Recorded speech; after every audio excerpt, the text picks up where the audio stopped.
I was 29 years old, and for the first time in my life, I had something that was entirely mine. After years of late nights balancing two jobs, clipping coupons, paying down my student loans, and watching every dollar I had walked into the dealership a week ago and signed the papers on a brand new sedan. It wasn't flashy or extravagant, but to me, it was proof that discipline and sacrifice paid off. The faint new car smell still lingered on my fingertips when I carried the keys in my purse. That Sunday, as our family gathered for dinner in my parents' dining room, I placed those keys gently on the table beside my plate, not to boast, but because they represented freedom and dignity. The chandelier overhead cast warm light across the polished wood. The aroma of pot roast and mashed potatoes filling the air, the sounds of plates and silverware clinking together, creating a rhythm that felt so familiar. For one brief moment, I let myself feel proud. My mother Barbara noticed the keys first. She arched an eyebrow and asked with a half smile, "What's this, Linda?" Before I could answer, my father, Mark Sr., leaned forward, his voice booming in that way that always demanded obedience. "A new car. Let's see those." He picked up the keys, weighed them in his palm as if testing their worth, and then, without hesitation, slid them across the table to my brother Mark Jr. My heart stopped. I watched my keys glide over the tablecloth until they landed squarely in front of my brother's smirking face. Mark Jr., 31, unemployed, still living in the house I had left years ago, leaned back in his chair and twirled the keys around his finger as if they had always belonged to him. "Thanks, Mom and Dad," he said, his voice dripping with arrogance. "Finally, I'll have something decent to drive when I go out." A laugh broke from his chest, and it echoed around the table like nails scraping glass. My chest tightened, my stomach turned cold, but before I could speak, Barbara's voice cut through the room, sharp and dismissive. "Linda, don't look at me like that. Your brother needs the car more than you. A man has responsibilities. You'll get married one day, and then what need will you have for a car of your own?" The words landed like blows. My jaw clenched, my hands gripped the edge of my chair, but I forced myself to breathe. I tried to remind myself I was not a child anymore, that I was no longer at their mercy. Yet the old sensation of being erased, of being invisible, rose up like smoke in my lungs. Mark Sr. nodded in agreement with Barbara, his deep voice reverberating like a judge handing down a sentence. "She's right. Men need tools to build a life. Women should be grateful to have a family to support them. Don't be selfish, Linda." Around us, the table grew silent. The only sound was the clink of Mark Jr., tossing the keys into the air and catching them again, the metal jingling in cruel rhythm with his laughter. My cousin shifted uncomfortably. My Aunt Diane pursed her lips, but no one spoke up. They all watched as if it were normal, as if it were acceptable that a daughter's work could be swept aside simply because a son extended his hand. I swallowed hard, heat rushing to my face. Images of long nights studying under flickering library lights, of scrubbing dishes at the diner past midnight, of calculating every cent before daring to buy groceries flashed before my eyes. That car was not just metal and wheels. It was the sum of years of labor of dignity clawed back inch by inch. And now, in one gesture, my parents had handed it away as if it were theirs to give. Mark Jr. leaned closer, his grin wide. "Finally, sis, you're useful for something." The words sliced me open. Laughter rose from his throat. Barbara chuckled softly, and Mark Sr. smiled with pride at his son. I sat frozen, my pulse hammering in my ears. Tears blurred my vision, but I refused to let them fall. I forced my hands to remain steady on my lap, my voice locked tight in my throat. They thought they had silenced me. They thought they had broken me the way they always had. But as I stared at those keys in my brother's hand, I felt something colder, sharper, and stronger than tears. I felt resolve hardening inside me like steel. Mark Jr. dangled the keys between his fingers like a prize he had earned, even though everyone at that table knew he had never worked a steady job for more than a few months. The smug look on his face stoked a fire inside my chest, a fire that had been smoldering for years. I finally found my voice, though it trembled at first. "That's my car," I said, staring directly at him, then at my parents. "I paid for it, Every cent came from my work. The table went still. My mother's fork clinked against her plate as she set it down and leaned forward, her eyes cool and sharp, locked onto mine. Linda, don't be dramatic. You think you did this all on your own. Who raised you? Who gave you a roof and food? Everything you have is because of this family, and when the family decides, we decide together. A car belongs to the one who needs it most. That's your brother. My pulse pounded so loudly it nearly drowned out her words, but each one still cut deep. I clenched my fists under the table nails, biting into my palms. I worked for that car, Mom. I skipped dinners out. I worked weekends. I stayed up nights. I budgeted every penny. It's mine. My father scoffed, leaning back with the authority of a man who believed his judgment could not be questioned. Enough. Don't forget your place. You are a daughter. You will marry, and your husband will take care of you. What do you need a car for, Linda? A son needs wheels to move forward, to build, to provide. Stop acting selfish. My breath caught in my throat. Selfish. That was the word they always used when I asked for something, when I stood up for myself, when I dared to want even a fraction of the attention and support that flowed so freely to Mark Jr. I looked around at the table, hoping for someone, anyone, to back me up. Aunt Diane's eyes flickered with discomfort, but she stayed silent. My cousin poked at his potatoes, refusing to meet my gaze. I was alone as always against the weight of a family that had already decided who mattered and who did not. Mark Jr. tilted his head and laughed, the keys jingling in his palm. She's jealous. That's all it is. Poor Linda works herself to the bone and still can't let go of the fact that I'm the one who gets the recognition. His laughter filled the room. Barbara smiled approvingly, and Mark Sr. nodded like a king watching his heir. I wanted to scream, to flip the table, to shatter the illusion of their perfect golden boy, but instead I pressed my lips together so tightly they turned white. It isn't jealousy, I said, my voice low but steady. It's injustice. The word seemed to hang in the air like smoke. Barbara waved her hand dismissively. Don't be melodramatic. Life isn't fair.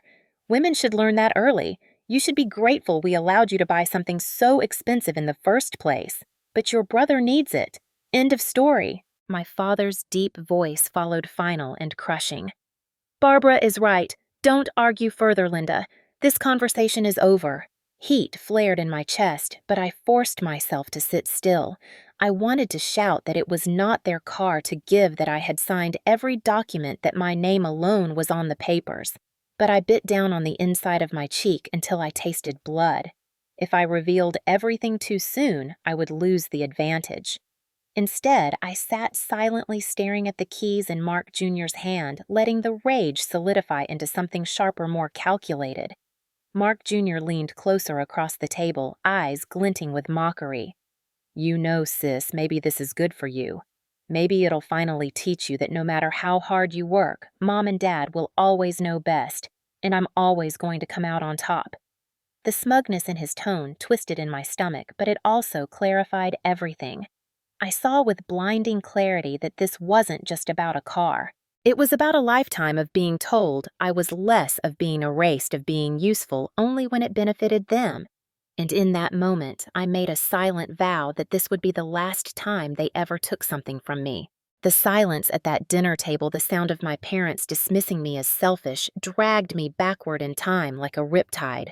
I could almost feel the wallpaper of my childhood bedroom, the one I never truly owned, peeling beneath my fingertips. Growing up in the Parker household meant one truth was etched into every wall. Mark Jr. was the heir, the chosen one, the sun around which we all revolved.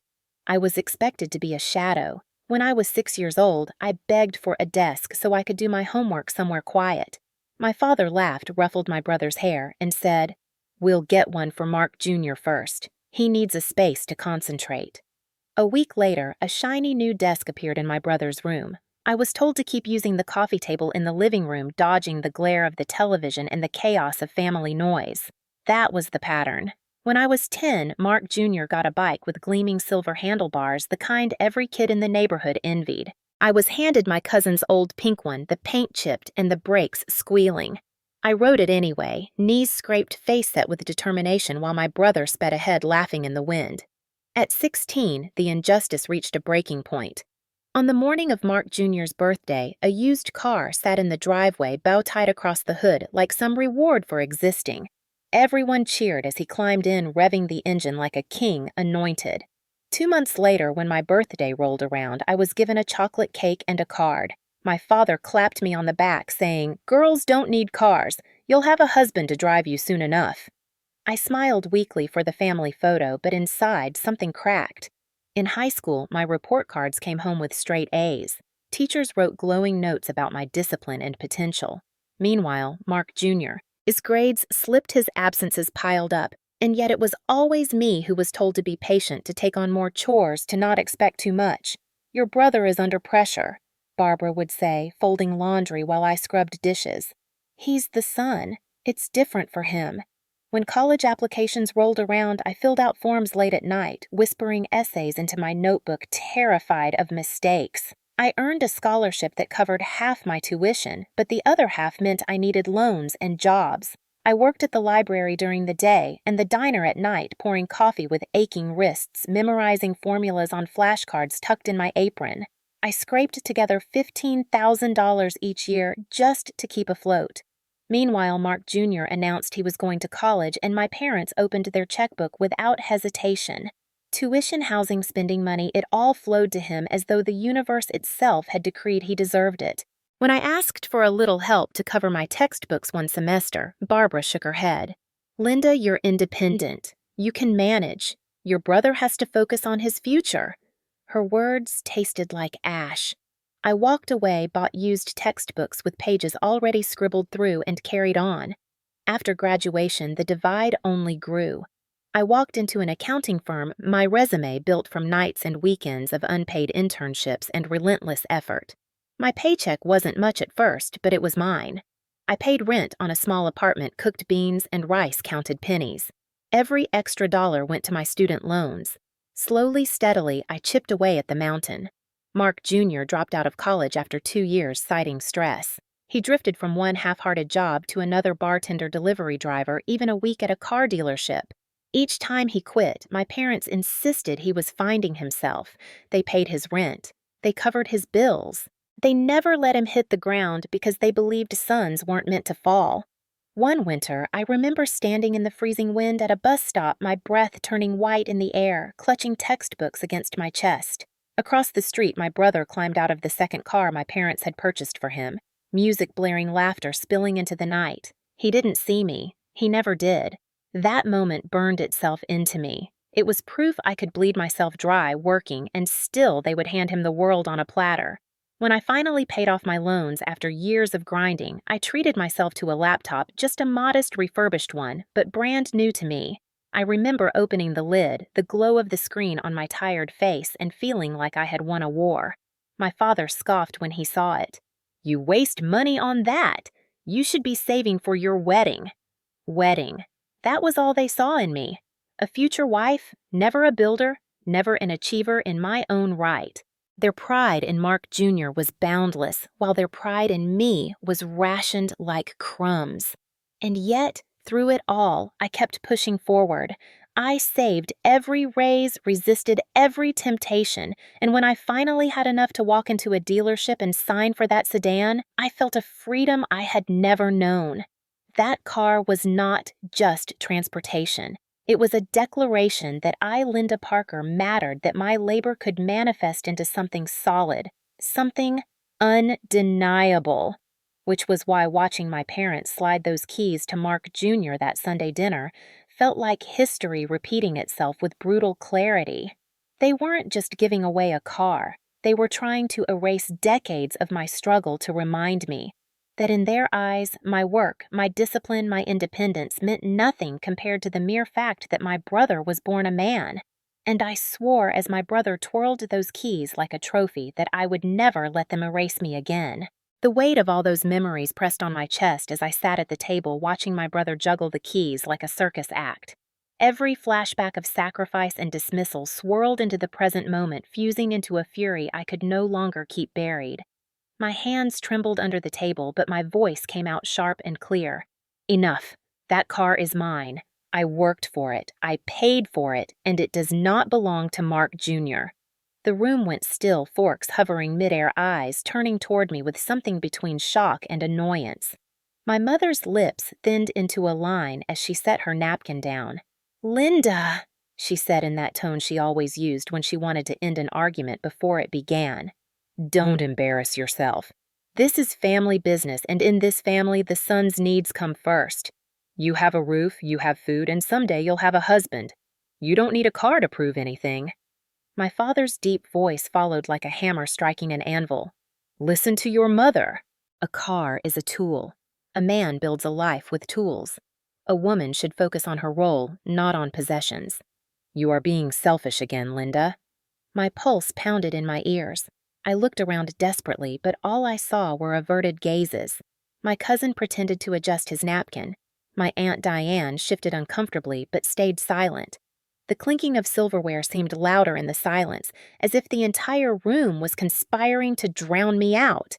Mark Jr. leaned back in his chair legs, sprawled wide, smirk plastered across his face. "See, sis, you work hard and I reap the reward. That's balance." He tossed the keys into the air again, catching them with exaggerated flair. Rage burned through me, but beneath it was something colder, sharper clarity. I pushed my chair back slightly, the scrape against the hardwood floor cutting through the silence. "No," I said firmly. "This is not balance. This is theft." My father slammed his palm against the table, rattling the silverware. "Watch your mouth." "We are your parents. Everything you have you owe to us. If we decide the car goes to your brother, then that is the end of it. You will not disrespect us in our own house." My mother's voice rose sharp as a knife. "Ungrateful. Do you hear yourself, Linda? After all we have done for you, this is how you repay us by accusing us of theft. You are shameless." Mark Jr. laughed, the sound cruel and cutting. "You should thank me, Linda. Without me, you'd have no one to compete against. Maybe that's why you try so hard. Deep down you know you'll never measure up." His words hit like stones, each one designed to crush whatever pride I had left. For a moment, I felt the tears rising again, threatening to expose the vulnerability I had fought so hard to hide. But I forced them down, biting the inside of my cheek until I tasted blood. I would not give him the satisfaction. I looked straight at him, then at my parents, my voice steady though my insides shook. "I am not selfish. I am not ungrateful. I have carried myself when you refused to. I have built a life without your help, and you cannot take this from me." My father shook his head. Disappointment etched across his face like a permanent scar. "You talk like you're independent, but you are still our daughter. Remember your place. Without family, you are nothing." My mother added with a sneer, "And without your brother, this family has no future. He is the son. He carries the name. You are temporary." The words sliced deeper than any blade. Temporary, as if my worth expired the moment I was born a girl. I sat frozen, the taste of iron on my tongue. My fists clenched so tightly my nails dug crescent moons into my palms. Across the table, Aunt Diane finally shifted her voice low but audible. "Barbara, Mark, this is cruel. Linda bought that car herself." Barbara snapped back instantly, her voice cold. "Stay out of this, Diane. You don't understand. In this family, tradition matters." Diane's eyes met mine with silent sympathy, but she said no more. The room belonged to them as it always had. I realized then that there was no reasoning with people who refused to see me. No pleading, no argument, no tears would ever change their minds. My parents had made their choice. They had chosen their son, and if I wanted justice, I would have to claim it myself. I leaned back slowly, forcing calm into my voice. "Fine," I said quietly, almost whispering, but the resolve beneath it was unshakable. "If you believe that, then watch me." No one understood what I meant in that moment. Not my parents, not my brother, not even Aunt Diane. But I knew that the next move would not be made at this table with words. It would be made elsewhere with actions, with proof they could not dismiss. And as Mark Jr. laughed again, spinning my keys like a toy, I let him. Because soon, very soon, that laughter would choke in his throat. That night, when I returned to my apartment, the anger still burned hot beneath my skin, but it was no longer directionless. It had hardened into resolve. I set my purse down on the kitchen counter and pulled out the folder I had tucked away weeks earlier. I had anticipated something like this, though not the exact cruelty of watching my parents slide my keys to my brother in front of a room full of relatives. I had grown up in their house long enough to know that anything I built, anything I earned, would always be vulnerable to their control unless I protected it. That sedan was not just a car to me. It was a milestone, a symbol of independence, but more importantly, it was an asset. And I had taken steps to ensure that asset was untouchable. I laid the papers across my kitchen table, the lamplight casting a golden glow over the black ink. At the top of the first page was the name of the company I had created 6 months earlier, Mitchell Consulting LLC. I had opened the business quietly initially, just to handle freelance accounting projects and keep my side income clean and separate. But when I realized I was finally close to buying a car, I made a decision. Instead of registering it under my own name, I registered it under the company. That way, legally, the car belonged not to me as an individual daughter in the Parker household, but to a limited liability company that only I controlled. The title, the insurance, the registration at the DMV, all bore the name of my LLC. I flipped through the documents slowly, almost reverently. There was the bill of sale from the dealership listing Mitchell Consulting as the buyer. There was the DMV title certificate stamped and notarized. There was the insurance card with the company's name printed clearly. Every piece of paper was a shield, a fortress built out of foresight and ink. I imagined my brother's smug grin vanishing when he discovered that the keys in his hand were worthless without the legal right to the vehicle. I pictured my mother's dismissive wave, faltering, my father's booming certainty crumbling when confronted with documents they could not override. For once in my life, the system would not be bent against me. It would defend me. I carefully made copies of each document, sliding them into separate folders. One I placed in my desk drawer, one I tucked into a safe deposit box at the bank, and one I planned to carry in my bag. I would not be caught unprepared. As I organized, I thought about the years I had spent biting my tongue, enduring their favoritism, convincing myself that if I just worked harder, if I just proved myself enough, they would see me. But they never did. It was never about my effort. It was always about his gender. Mark Jr. could fail a dozen times, and they still saw a future. I could succeed 100 times, and they still saw a placeholder, a temporary figure, until marriage erased me. The rage I felt at dinner had left me shaking, but now, as I arranged the paperwork, I felt something different power. This was not screaming across the table. This was not pleading for fairness. This was strategy. This was the kind of move that turned humiliation into justice. Before bed, I stood by the window looking out at the quiet street. The sedan gleamed faintly under the streetlight parked where I had left it.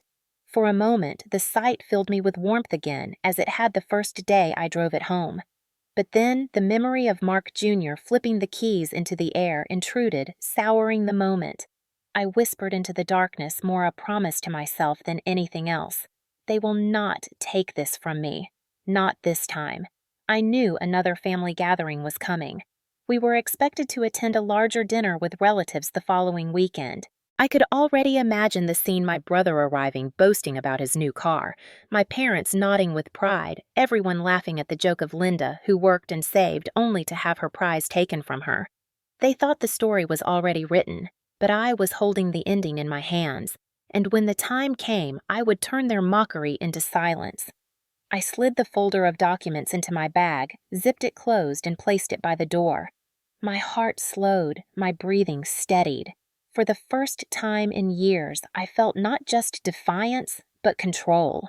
The following weekend, my parents hosted another family gathering larger than the usual Sunday dinners. It was meant to be a celebration of community, a chance for distant relatives to reconnect.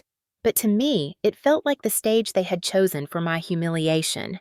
I arrived with the folder tucked neatly into my bag, the weight of it reassuring against my side. I had replayed every possible outcome in my head, every sneer, every dismissal, and I was ready. The house was already crowded when I stepped through the door. The scent of roast turkey and baked pies clung to the air, laughter and conversation spilling from the dining room. Coats were piled high on the sofa. Children darted between adults, and the hum of voices vibrated through the walls.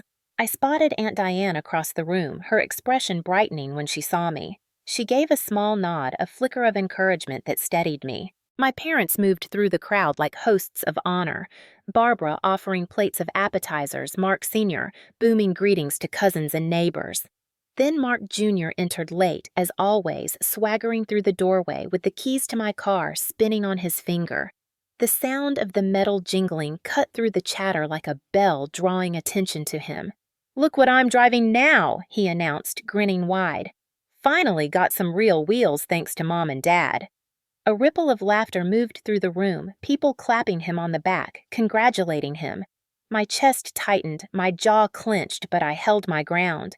I waited until the moment was ripe, until every eye had turned to him, basking in the spotlight he believed was eternal. That was when I stepped forward. "Excuse me," I said, my voice clear louder than I intended. The chatter died down. Dozens of eyes shifted to me. I reached into my bag and pulled out the folder, the crisp edges of the papers cool beneath my fingers. "I need to correct something before this farce goes any further." Mark Jr. laughed, tossing the keys into the air and catching them. "Oh, here she goes. My jealous sister upset because I finally got something nice." I ignored him. My gaze swept the room, landing on my parents. "This car," I said, holding up the first document, "does not belong to Mark Jr. It never has." Gasps rippled through the relatives. My father's face darkened, my mother stiffened, but I continued, my voice steady.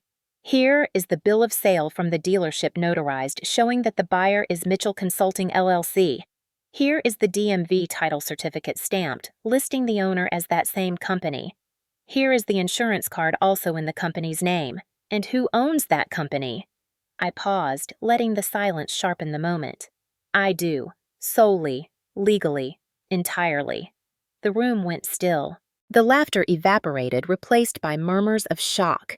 Aunt Diane's lips curved into a faint smile, her eyes gleaming with approval. Mark Jr.'s grin faltered. He looked at the papers in my hand, then at the keys, as if they had suddenly turned into something poisonous. "This is ridiculous," he stammered. "They gave me the car. Everyone heard it. It's mine." I stepped closer, my eyes locked on his. "They can hand you keys all day, Mark, but keys without a title are just metal. You have no legal right to that vehicle. None." My mother's voice rose sharp and furious. "How dare you embarrass us in front of the family? Linda, this is shameful." My father slammed his fist against the table, rattling glasses. "Enough of this spectacle. You will not undermine your brother in front of everyone." I held up the papers higher, my voice cutting through their anger. "You call it undermining. I call it truth. I worked for that car. I protected it because I knew this day would come. You want to talk about family honor. What honor is there in stealing from your own daughter?" A hush fell over the crowd. The weight of my words lingered heavy and undeniable. Relatives shifted uncomfortably, some whispering to each other. My cousin muttered, "She's right," but quickly looked away when Barbara glared at him. Aunt Diane finally spoke, her voice steady and calm, but firm. "Barbara Mark, you should be ashamed. I've watched you favor your son since he was a boy. You've dismissed Linda at every turn, and now you've tried to take what she earned with her own sweat. Well, it ends tonight." My mother flushed crimson, her mouth opening and closing without words. My father looked ready to explode, but even he seemed to sense the tide of the room shifting. Mark Jr. tried to laugh it off, but his voice cracked. "This is just paper. It doesn't change anything." "On the contrary," I said coldly, "this paper changes everything. If you try to drive that car again, you will be driving a company vehicle without permission. And do you know what that's called, mark theft?" His face drained of color. The murmurs in the room grew louder. The power dynamic that had always been so firmly against me had shifted, and for once I held the advantage. I gathered the papers back into the folder, my movements deliberate. "I didn't want it to come to this. But you forced my hand. I will not be erased anymore." Silence hung heavy. My parents glared. My brother sat frozen, and for the first time in my life, I felt something I had never felt in that house authority. The silence that followed my words stretched long and heavy like the pause before a storm breaks. For the first time, my brother's bravado faltered completely. He stared at the keys in his palm as if they had betrayed him, his usual smirk nowhere to be found. My father's jaw clenched so tightly I could see the veins throbbing in his temple, while my mother's hands trembled as she tried to gather up serving dishes as if busy work could erase the shame now etched into every face around the table. But shame is not so easily swept away. Relatives began whispering openly. One uncle muttered, "She bought it herself, it's only right," while another cousin added, "They've always spoiled Mark Jr." The murmurs grew, and I could feel the air shifting, the authority my parents once commanded slipping through their fingers. Mark Jr. finally slammed the keys on the table, his voice breaking with fury. "This is ridiculous! You're making me look like a fool!" I met his glare calmly. "You don't need my help with that, Mark. You managed it yourself." Laughter bubbled quietly from the corner of the room, stifled quickly, but loud enough to make his ears burn red. For someone who had built his entire identity on being untouchable, the humiliation was unbearable. He shoved his chair back, storming toward the door, but when he grabbed his coat, he realized the entire room was watching, judging. He dropped the coat back down and slunk into the kitchen instead, a coward retreating from a battle he had already lost. My father tried to recover the moment with bluster. "Family matters stay private. This circus ends now, everyone eat." But no one lifted a fork. Aunt Diane folded her arms, her voice cutting. "You can't dismiss this, Mark. You've paraded your favoritism long enough. Tonight it caught up with you." My mother snapped back, her cheeks flushed. "Don't lecture me in my own home." Diane's gaze was cold. "Then maybe you should act like a mother to both your children, not just one." The truth hung in the air, undeniable. My parents had been stripped of their ability to control the narrative, and nothing enraged them more. In the days that followed, the consequences deepened. Word spread quickly through our extended family. Cousins who once idolized my brother avoided him, now whispering about how he had been caught trying to claim what wasn't his. My father's reputation at church, built on the facade of being a strong patriarch, crumbled under quiet gossip. "The Parkers robbed their own daughter," people said. My mother, once proud of hosting dinners, suddenly declined invitations, embarrassed to face the looks that followed her everywhere. As for Mark Jr., he spiraled. Without the car to flaunt, without the admiration of relatives, he tried to lean harder on my parents for validation, but even they grew weary. The shame of being publicly exposed had left cracks in their confidence, and Mark Jr.'s failures were no longer so easy to ignore. I heard through Diane that he had lost yet another job, his boss, citing unreliability. At home, he lashed out, blaming me for his downfall, but his words carried less weight now. Even Barbara, who had once defended him fiercely, grew quiet when his name came up. The scales had tipped. Meanwhile, I focused on my life. I drove my sedan to work each morning, the documents safely tucked away but rarely needed now. The sight of me behind the wheel became a symbol not just to me, but to everyone who had witnessed that night. It was proof that effort mattered, that discipline could not be erased by favoritism. One afternoon, as I pulled into the parking lot at my firm, Mike, a colleague who had become one of my closest allies, grinned and said, "Linda, you're the only person I know who could turn a family dinner into a courtroom and win." His words made me laugh, but they also reminded me of something important I had won, not just for myself, but for every version of me that had been dismissed, silenced, overlooked. Still, my parents did not apologize. Pride chained them to their silence. But their punishment came not from me, it came from the echo of their own actions reverberating through every corner of their social world. They had wanted to humiliate me, but they ended up humiliating themselves. The cost of their favoritism was no longer hidden behind closed doors, and though they tried to rebuild their image, the cracks remained. For me, the consequence was freedom. I no longer sought their approval, no longer carried the burden of trying to prove my worth. I had shown them in front of everyone that I could not be erased, and that truth was irreversible. Months have passed since that night, yet the memory of standing with those papers in my hand remains as sharp as if it happened yesterday. I can still hear the hush that fell over the room, still see the shock ripple through faces that had grown used to watching me silenced. But more than that, I can feel the weight that lifted off my shoulders the moment I realized I no longer needed my family's permission to exist on my own terms. Life has not turned into a fairy tale. My parents still refuse to acknowledge what happened. They avoid speaking about that night as if silence could erase the humiliation. When I visit, which is rare, my father's eyes no longer carry pride, only bitterness. My mother greets me stiffly as though kindness would be an admission of guilt. And Mark Jr. avoids me altogether, nursing his grudge in the shadows of his own failures. But their distance no longer wounds me. I have found something stronger than their approval, my own dignity. The sedan, once just a car, has become more than transportation. Each time I start the engine, I am reminded of the hours I worked, the choices I made, the foresight that protected me. It is a moving monument to independence, rolling proof that my effort cannot be rewritten by favoritism. Driving it is not about revenge anymore. It is about freedom. Aunt Diane has become my quiet ally. She calls more often now, checking in, not just out of obligation, but out of genuine care. Sometimes she shares stories of her own youth, the battles she fought against traditions that told women to step aside. In her voice, I hear echoes of my own journey, and in her support, I find the family I always longed for. At work, my circle has grown. Mike and Janet, once just colleagues, have become something closer to chosen siblings. They invite me to dinners, celebrate my victories, and remind me that blood is not the only measure of family. Their encouragement has helped me grow my consulting business beyond a side project. What began as a shield against my parents' control has become a thriving enterprise, giving me not just stability, but pride. And in the quiet moments when doubt whispers, I remind myself of that night. Not the cruelty of it, but the triumph. The moment I stood up, papers in hand, and claimed what was mine.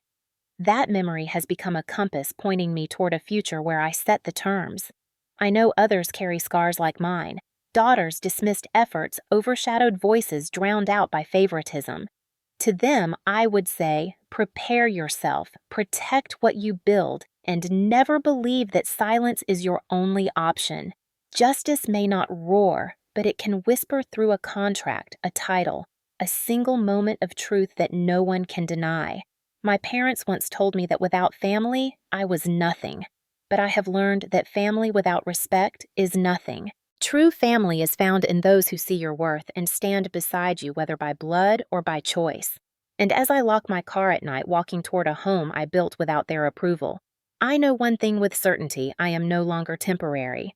I am permanent, not because they chose me, but because I chose myself.